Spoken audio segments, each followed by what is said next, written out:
Another such change that happened in China was you would see some of the architecture in China is very different what you find in other countries.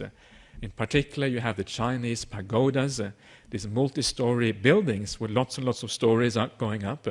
Now these pagodas in China originally were the same thing as the stupas in ancient India. The stupas in ancient India were like a burial mound where you would put in the ashes or the relics of a saint. And initially they were just a mound of earth, nothing more, maybe with a few bricks inside.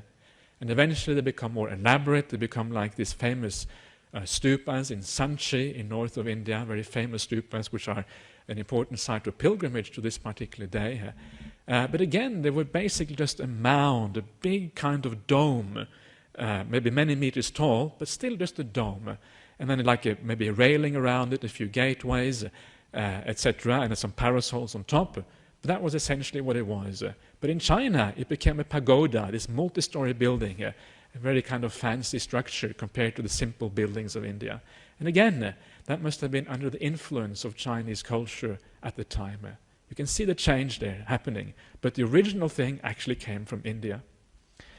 Another aspect of Chinese culture which affected Buddhism as it came to India is it became more hierarchical. And I'm no expert, but I take it that that may have something to do with the Confucian values of China, which tends to be maybe more hierarchical. And for that reason, the Zen, which arose in China, always had patriarchs.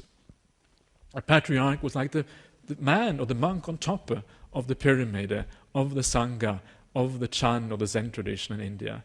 And again, that came from, I think, the Chinese society, which was more structured than probably Indian society was. Then you had things like meat eating. Meat eating was forbidden in China. And sometimes people think that these things actually are part of the monastic rules in China. But actually it seems that meat eating was banned in China, not because of any monastic thing, but it was the emperor of China that decided that monks and nuns should not be eating meat. Again, Chinese culture, which is mixing here with Buddhism to form a Chinese variety of Buddhism.